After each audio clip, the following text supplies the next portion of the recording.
Assalamualaikum warahmatullahi wabarakatuh. Perkenalkan, nama saya Nur Fadila Katili dengan NIM 1514200088. Saya mahasiswa dari kelas 3C PGSD. Dalam video kali ini saya akan menjelaskan tentang konsep esensial antropologi. Pengertian antropologi. Antropologi berasal dari bahasa Yunani yaitu antropos yang berarti manusia, sedangkan logos yang berarti wacana, bernalar, berakal atau disebut dengan ilmu. Secara etimologis, antropologi berarti ilmu yang mempelajari tentang manusia. Dalam buku Ensiklopedia Britannica, antropologi adalah ilmu kemanusiaan yang mempelajari manusia dalam berbagai aspek, mulai dari biologi dan sejarah evolusi Homo sapiens hingga ciri-ciri masyarakat dan budaya yang secara tegas membedakan manusia dari spesies hewan lain. Selanjutnya yaitu definisi menurut para ahli. Yang pertama, menurut David E. Hunter dalam The Study of Anthropology pada tahun 1976, yang menjelaskan tentang antropologi adalah suatu ilmu pengetahuan yang lahir adanya keingintahuan yang tidak terbatas tentang umat manusia. Yang kedua yaitu menurut William Haviland dalam Cultural Anthropology pada tahun 1975, di mana antropologi adalah ilmu yang mempelajari tentang umat manusia secara umum dengan mempelajari warna, fisik, bentuk fisik, dan kebudayaan yang dihasilkan oleh masyarakat. Yang ketiga menurut Konrad Philip Kotak dalam Antropologi The Exploration of Human Diversity pada tahun 1974, yang menerangkan tentang antropologi merupakan ilmu yang mempelajari keragaman manusia secara holistik. Yang keempat menurut Haviland mengemukakan tentang antropologi merupakan ilmu yang mencoba merumuskan hukum yang bersifat general atau umum tentang manusia dan perilakunya.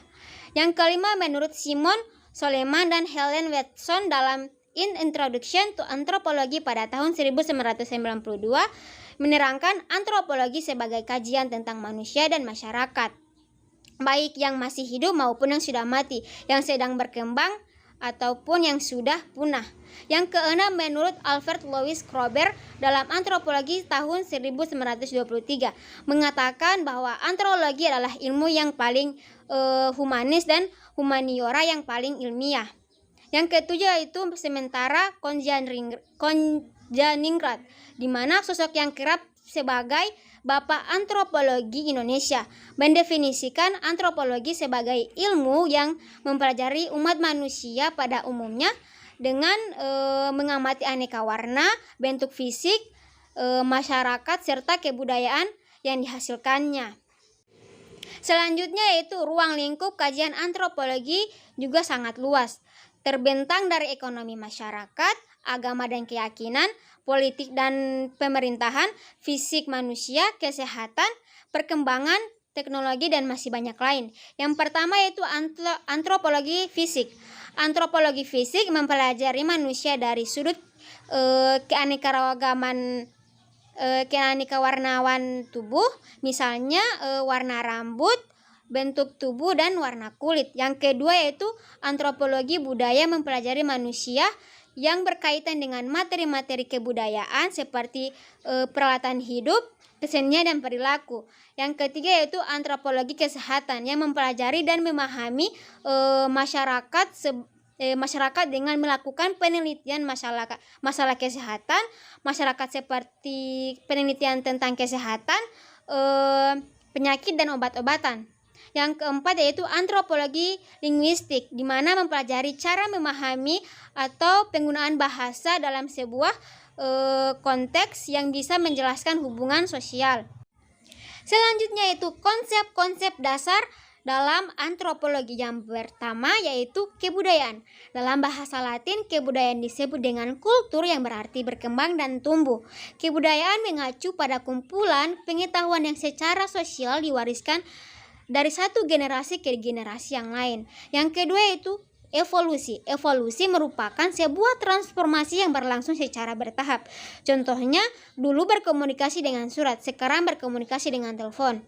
Yang keempat yaitu enkulturasi merupakan sebuah sikap yang memahami proses kebudayaan sendiri maupun kebudayaan orang lain.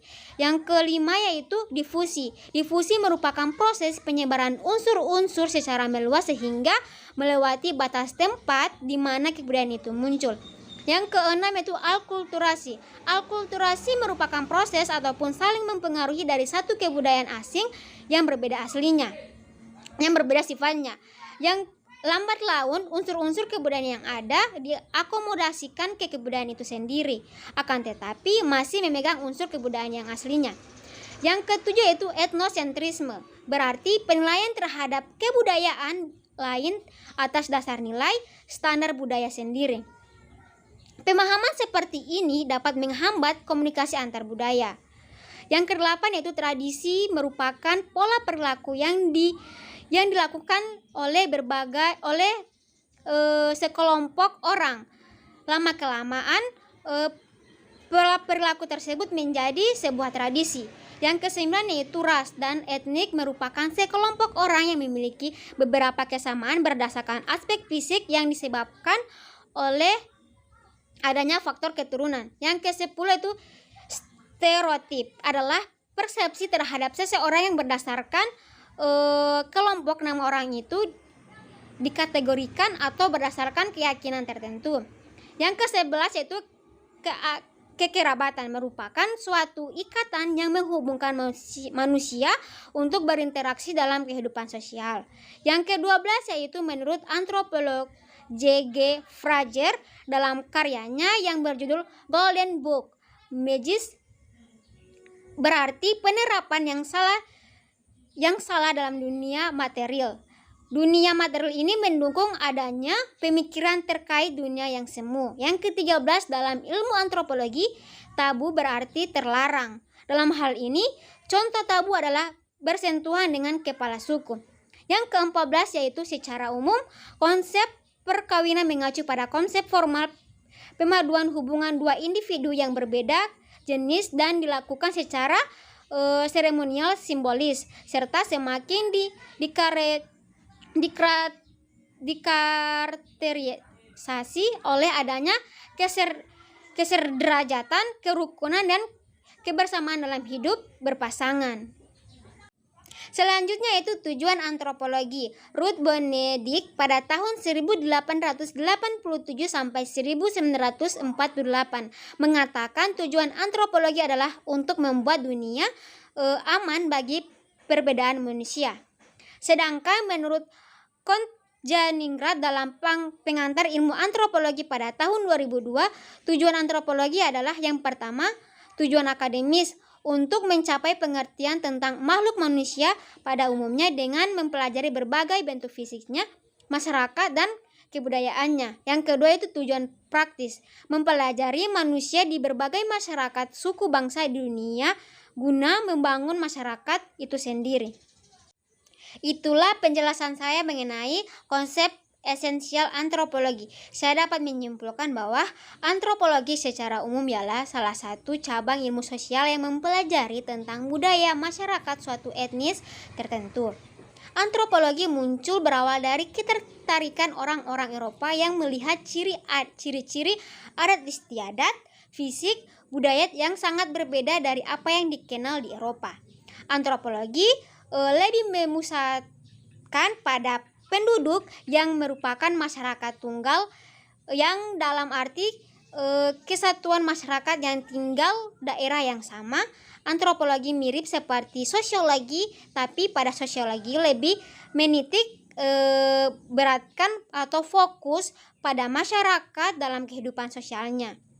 Objek dari antropologi adalah manusia dalam kebudayaan sebagai individu, masyarakat, suku bangsa, kebudayaan dan perilakunya. Para antropolog memperhatikan banyak aspek kehidupan manusia, antara lain perilaku sehari-hari, ritual, upacara, dan prosesnya yang mendefinisikan manusia sebagai manusia. Antropologi mempertanyakan bagaimana masyarakat bisa menjadi sama atau berbeda, bagaimana evolusi membentuk cara berpikir manusia, apa itu budaya, adakah manusia yang universal, dan lainnya. antropolog bertujuan untuk meningkatkan pemahaman manusia tentang diri manusia itu sendiri dan satu sama lain. Fungsi antropologi adalah untuk mengembangkan pengetahuan tentang manusia baik secara fisik atau biologis maupun secara sosial kultural.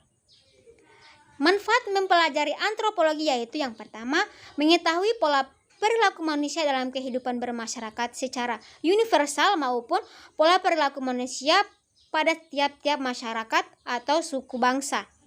Selanjutnya itu mengetahui kedudukan dan peran yang harus dilakukan sesuai dengan harapan warga masyarakat dari kedudukan yang sedang disandang.